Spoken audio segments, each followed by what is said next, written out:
Brotherhood of the Anointed, Bloodline's Secrets and the Price of Loyalty. Part 1. The King's Fall. Chapter 1. The Last Supper. The cathedral was a sanctuary of flickering candlelight and whispered prayers. Heavy incense hung in the air, curling like spectral fingers toward the vaulted ceiling. The pews were filled with men clad in dark suits, their faces solemn, their devotion an act of ritual rather than faith.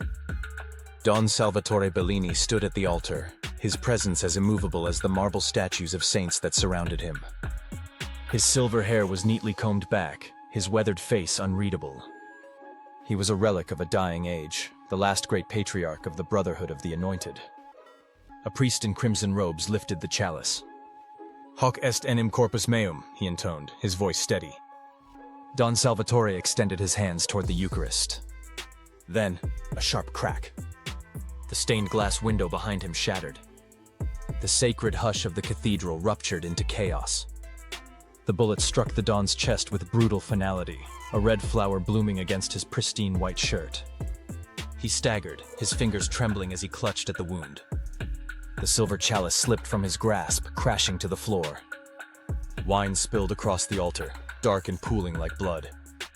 A second shot echoed through the cathedral. This time the bullet struck his temple. Don Salvatore collapsed backward onto the marble, eyes wide, mouth parted in shock. Blood streaked the polished stone beneath him, mingling with the sacred wine. The congregation erupted. Men lunged from their seats, hands reaching for concealed weapons. Screams rang out. Some ran for cover behind pews, others, trained for moments like this, pressed forward, their guns drawn. In the chaos, Luca Bellini remained frozen. From the back of the cathedral, he watched his brother die. He should have moved, should have acted. But something held him there, something deeper than fear. An understanding. This wasn't just an assassination. It was an execution. Luca's reckoning. Luca knew exactly what this meant. The Brotherhood's unspoken law was absolute. No man kills a Don unless he seeks to take his place. The old ways dictated that only someone within the family, someone with the right blood, could order such a death. Which meant one of two things. This was sanctioned from within. This was a declaration of war. His fingers curled into fists. Years had passed since he'd last been inside these walls, since he'd last seen his brother. He had vowed never to return to this life, to the blood and the oaths. Yet here he stood, the weight of his family's sins pressing down on him once more. A hand grabbed his shoulder. "Isabella." "Luca, we have to go," she hissed. Her dark eyes darted across the cathedral, scanning for threats. Luca's jaw tightened. He didn't move. "Luca!" she urged, shaking him now. This isn't over. Of course it wasn't. A Don's murder never ended with the last bullet. It began with it. The hunters and the hunted. From the cathedral's high balcony, Carmine Russo lowered the rifle, exhaling slowly. The suppressor had muffled the sound, but the devastation was immediate. He allowed himself a single moment to watch Don Salvatore's lifeless body sprawled across the altar. Then, with practiced efficiency, he dismantled the rifle, tucking each piece into a nondescript black bag. Behind him, a figure stepped from the shadows. "You were seen," the voice murmured. Carmine turned, eyes narrowing. "No, I wasn't." The figure stepped closer, the dim light catching the silver chain around their wrist. The mark of the Brotherhood. "The ledger," the voice said. "Where is it?" Carmine smirked. "Somewhere Luca will find it." He slung the bag over his shoulder. "And when he does, he'll come straight to me." The figure hesitated. "Why give him the advantage?" Carmine's smirk widened. "Because Luca's not a hunter. He's prey. He just doesn't know it yet." Then he disappeared into the shadows. A funeral pyre of blood outside, the city was a blur of neon and rain, the streets pulsing with the muted glow of taillights. The sirens were already wailing, converging toward the cathedral, but Luca wasn't listening. His mind was still inside that church, still watching the blood spread across the altar. "Where is the ledger?" The question gnawed at him. His brother's death wasn't random. It was precise. A message. The ledger was the key. He turned to Isabella. "You knew this was coming." She didn't deny it. Her lips pressed into a thin line. "Who ordered it?" Luca demanded. A car screeched to a halt beside them. The back door swung open. A man leaned out, face tight with urgency. "We don't have time for this, Bellini," he said. "You're either getting in, or you're dying in the street." Luca's fingers twitched toward his gun. He could feel it. The game had already begun. And he was already 3 steps behind. Chapter 2. A Brother Returns. Luca Bellini had spent years trying to erase the past, but the past had a way of finding him. The rain was unrelenting, hammering the cracked pavement as he stood at the curb, watching the city move around him. New York had changed since he'd left. It felt colder, harder, like the bones of an old animal worn down to steel and concrete. He pulled his coat tighter, the collar stiff against his neck. He shouldn't be here. Every instinct told him to walk away, to disappear like he had before. But then there was the letter. The one with his brother's seal. The one that had arrived at his doorstep the morning after Don Salvatore's murder, slipped beneath his door like a whisper from the grave. Luca's fingers clenched the note in his pocket. The words burned into his mind. "Luca, if you're reading this, I'm dead. Find the ledger. It will tell you everything. Trust no one." The ledger. That damn book again. He exhaled sharply and stepped toward the black sedan idling at the curb. The back door swung open before he could reach for the handle. Isabella sat inside, her silhouette framed against the neon haze. A cigarette burned between her fingers, the ember flaring as she took a long, steady drag. "Get in," she said. Luca hesitated. Isabella arched a brow. "You don't have a choice, Luca. You never did." He didn't like being told what to do. But she was right. He slid into the car. The door shut with a muted thunk, sealing him inside. The cost of silence. They drove in silence, the city rolling past like a ghost town under the weight of the storm. Luca kept his gaze on the blurred reflections in the window, his mind miles away. "Where have you been all these years?" Isabella finally asked. Luca didn't answer. She sighed, flicking ash from her cigarette. "You think you're better than us, don't you?" "No," he said evenly. "I think I was smart enough to leave." A bitter smile tugged at her lips. "And yet here you are." Luca turned to her. "Why did you call me, Isabella?" She exhaled slowly. "Because Salvatore knew he was going to die." Luca stiffened. "Explain." Isabella tossed the cigarette out the window. "He was trying to dismantle the Brotherhood. Strip it down to nothing. He wanted out. He wanted you to take it down with him." Luca let out a quiet laugh, shaking his head.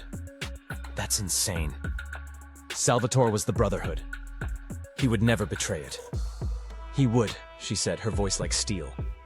"And he did. That's why he's dead." Luca looked away, gripping the bridge of his nose. The weight of it all pressed against him. It wasn't just about Salvatore. It was about everything. The oaths, the blood, the sins buried beneath years of silence. He had walked away once. But some debts didn't disappear. The offer. He couldn't refuse.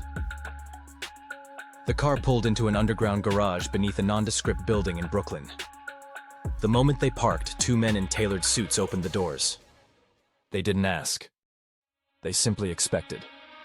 Luca followed Isabella up the stairs, past the polished marble floors and heavy oak doors that led into a dimly lit study. And there, waiting behind an ornate desk, was Carmine Russo. Luca's stomach twisted. Carmine smirked. "Welcome home, Luca." Luca didn't move. Carmine gestured toward the empty chair across from him. "Sit." Luca remained standing. "You have 5 minutes," Carmine chuckled. Always the stubborn one. He leaned forward, lacing his fingers together. "You know why you're here. The Brotherhood is at war. Your brother is dead. And the ledger, the key to everything, is missing." Luca's jaw tightened. "I need your help," Carmine said.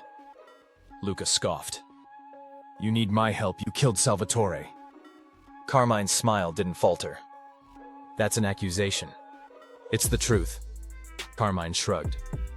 "Truth is an illusion in our world, Luca. You know that better than anyone." Luca clenched his fists. Why would I help you? Carmine leaned back, his expression turning cold.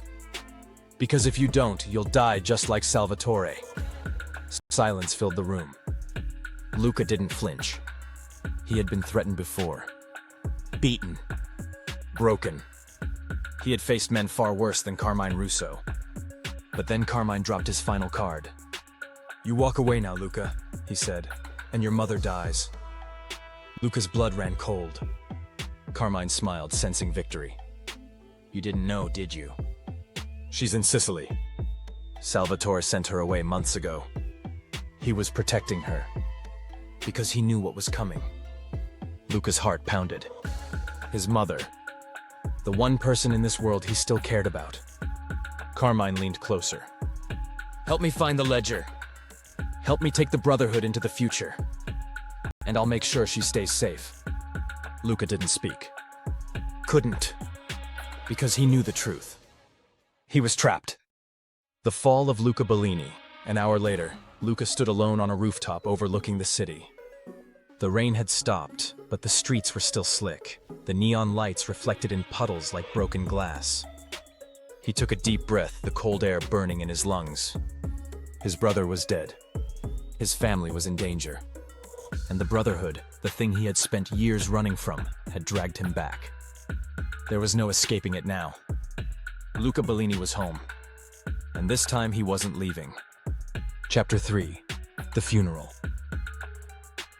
The bells tolled over St. Dominic's Cathedral, their deep, mournful chimes rolling across the city like distant thunder. The rain had stopped, but the sky remained bruised and heavy, a fitting backdrop for the funeral of Don Salvatore Bellini. A line of black sedans stretched down the street, their tinted windows reflecting the solemn procession of mourners moving toward the church steps. The Brotherhood had turned out in force, lieutenants, foot soldiers, old Sicilian men draped in black, their lined faces unreadable. But beneath the grief, beneath the murmured prayers and the scent of incense, the funeral was a battlefield. Luca Bellini stepped from his car, adjusting the cuffs of his suit. He could feel the weight of 100 stares pressing into him, their whispers carried on the wind. He came back. Did you hear? He showed up just in time. Salvatore's little brother, the priest. He ignored them and walked toward the church doors. At the top of the steps, Carmine Russo waited. Their eyes met. Carmine smirked slightly, but it was a calculated expression, just enough to remind Luca who held the cards. Brother Luca, Carmine said, voice smooth as silk. I'm glad you could make it. Luca didn't take the bait. Move. Carmine chuckled but stepped aside, letting Luca pass. The war had already begun, but for now they played the game. The Gathering of Wolves. Inside, the cathedral was a grand, cavernous thing, its vaulted ceiling lined with frescoes of saints staring down with pity and judgment. The coffin rested before the altar, Don Salvatore Bellini's final throne. It was a heavy, hand-carved thing, dark mahogany with gold inlays. The Brotherhood had spared no expense. But it wasn't respect. It was a show of power.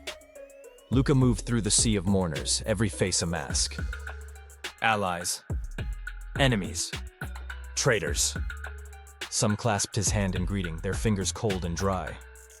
Others barely concealed their disdain. And then there was Isabella. She stood near the front, her black dress sleek, her dark hair swept back, revealing sharp cheekbones and sharper eyes. Luca stopped beside her. You look good in black, she murmured. I don't plan on wearing it for long. She smiled, but it didn't reach her eyes. You should. There'll be more funerals before this is over. They both knew it was true. The eulogy of lies. A hush fell over the cathedral as Father Marco stepped to the pulpit. The old priest's voice was steady, but his hands trembled slightly as he spread them over the coffin. Don Salvatore Bellini was a man of great influence, he began. A leader, a protector, a force that shaped this city. Luca watched the crowd. Carmine sat near the front, his head bowed in false reverence. The lieutenants flanked him, their expressions carved from stone. Luca saw the way they shifted, the way their eyes flicked toward Carmine for cues. Loyalty had already begun shifting. Father Marco continued. He was not a perfect man, but he was a man of conviction. And conviction, my brothers and sisters, is a rare thing in this world. Luca barely heard the rest.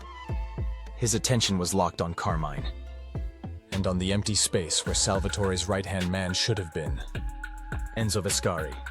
A ghost of a man, a killer, a loyal soldier. Missing. Luca leaned toward Isabella. "Where's Enzo?" She didn't answer. But the way her fingers curled against the fabric of her dress told him she was wondering the same thing. The first shot. The moment the eulogy ended, the power plays began. The mourners moved in clusters, whispers replacing prayers. Deals were being made, alliances reinforced, enemies sized up. Luca stayed near the coffin, watching the chessboard unfold. Carmine approached, nodding politely to the guests before turning to Luca. "Touching," he said, gesturing toward the altar. "Very moving." Luca didn't react. Carmine leaned in slightly. "You should speak, brother. Give them something to believe in." Luca's jaw tightened. "And why would I do that?" "Because they're looking for a leader." Luca scoffed. "They already have one, you." Carmine's smile widened, but his eyes remained cold. For now, the words hung between them. A challenge. A promise. Then, a gunshot rang out. Screams erupted. Mourners scattered, knocking over candles and chairs.